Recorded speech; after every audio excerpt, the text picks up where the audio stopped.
না, যতক্ষণ পর্যন্ত না তাদের ধর্মে যাবেন, তাদের ধর্ম গ্রহণ না করবেন, ততক্ষণ পর্যন্ত এই হিন্দুরা, এই বৌদ্ধরা, খ্রিস্টানরা আপনার বন্ধু হবে না।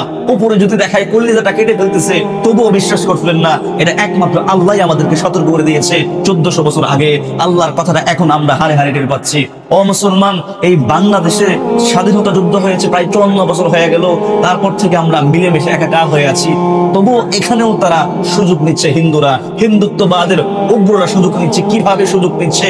বর্তমান আমরা মুসলমানরা মুসলমানিত্ব ছেড়ে দিয়ে, কুরআন সুন্নাহ ছেড়ে দিয়ে, আমাদের ধর্মীয় উৎসব ছেড়ে দিয়ে হিন্দুদের দুর্গা পূজা, কালী পূজা, লক্ষ্মী পূজায় যাওয়াতে ব্যস্ত আছি, হিন্দুদের উৎসবে যাওয়াতে ব্যস্ত আছি।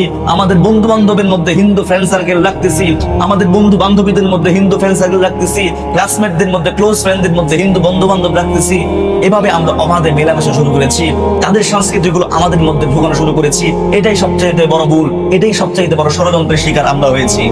মক্কার কাফেররা যখন, মুশরিকরা যখন রাসূল সাল্লাল্লাহু আলাইহি সাল্লাম এসে সাহাবায়ে-কেরামদেরকে অন্যায় করতেছিল, অত্যাচার করতেছিল, অত্যাচার করতে করতে তাদেরকে যখন এক প্রকারে তারা সহ্য না করতে পারে পাশের রাষ্ট্র হাবশায় চলে যায়, তখন হাবশায় যাওয়ার পরে সেখানকার যে বাদশা নাজ্জাশী, সেই বাদশা এবং সেই বাদশার প্রজারা এই মুসলমানদেরকে বরণ করে নেয়, সম্মান দেয়, ভালোবাসে, মোহাব্বত করে।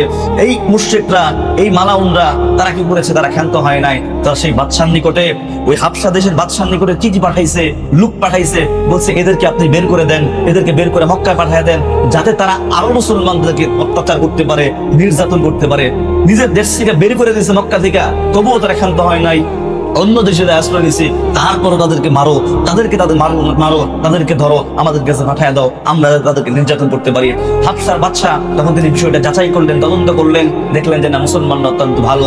তখন তাদের এই চিঠিটা ছিঁড়ে ফেললেন, এই চিঠিটা তারা উত্তরকে নাকচ করে দিলেন। তো দেখেন, নবী সাল্লাল্লাহু আলাইহি সাল্লামের যুগেও এই অমুশরিকরা, এই মুশরিকরা, মুসলিমরা কি পরিমাণ মুসলমানদের সাথে আচরণ করেছে। আর আজকে তো বলাই বাহুল্য, আজকে বাংলাদেশের মধ্যে যে সমস্ত হিন্দুরা বসবাস করতেছে, আমরা তাদেরকে খুব সহানুভূতিশীল দেখাই, ভালোবাসা দেখাই, মায়া দেখাই, তাদের অন্তরটা ভরা বিষ। একজন দুইজন বাদ দিয়া বাকি সকলের অন্তরের মধ্যে ভরা বিষ। কিসের বিষ জানেন? আল্লাহ তো বলে দিয়েছে, হে নবী, তারা ততক্ষণ পর্যন্ত আপনাদের বন্ধু হবে না, ততক্ষণ পর্যন্ত বন্ধু হবে না যতক্ষণ পর্যন্ত তাদের ধর্মের মধ্যে আপনি না ঢুকবেন। অর্থাৎ আপনি যতক্ষণ পর্যন্ত হিন্দু না হবেন, হিন্দুদের কালচার না মানবেন, ততক্ষণ আপনি তাদের বন্ধু হবে না। যদিও হয় এটা আপনাদের টোপ, এটা আপনাদের টোপ। বর্তমান বাংলাদেশের প্রেক্ষাপটে দেখতে পাচ্ছি যে ইসকন একটা সংগঠনের নাম, এটা হিন্দুদের মৌলিক সংগঠন না, এটা একটা বিদেশি সংগঠন, কিন্তু হিন্দুদেরকে এটা রাজত্ব করতেছে। এই হিন্দুদের বড় সংগঠন ইসকন, এই ইসকনের সদস্যরা এটা সারা বাংলাদেশের আনাচে গানাচে সর্বত্র, আপনাদের বান্দুরা সহ সর্ব জায়গায় ছড়ায় ছিটে আছে বিষাক্তের মতো। এই ইসকন সংগঠনের সদস্যরা তারা ভয়ঙ্কর ভয়াল রূপ ধারণ করেছে। তারা অনেক ষড়যন্ত্র করতেছে এই বাংলাদেশটাকে অখণ্ড ভারত রাম রাজত্ব কায়েম করবে। তারা চায় কি? তাদের উদ্দেশ্য কি?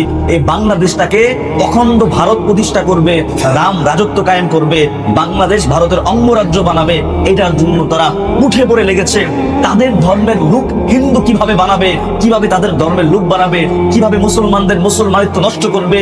কারণ মুসলমানদের মায়ের গর্ভ থেকেই তো বড় বড় সাহাবারা এসেছে, মুসলমানদের মায়ের গর্ভ থেকেই তো বড় বড় ওলিয়া আউলিয়া এসেছে, মুজাহিদ এসেছে, বীর মুজাহিদ এসেছে, সালাউদ্দিন আইয়ুবী এসেছে, মুহাম্মদ বিন কাসেম এসেছে। গৌর গোবিন্দের পতন ঘটানোর জন্য আল্লামা শাহজালাল ইয়ামানি সিলেটের জমিনে শুয়ে আছে। তাদের মতো বড় বড় নেককার ওলিরাই তো এই মুসলিম মাদের বোনদের পেট থেকে আসছে।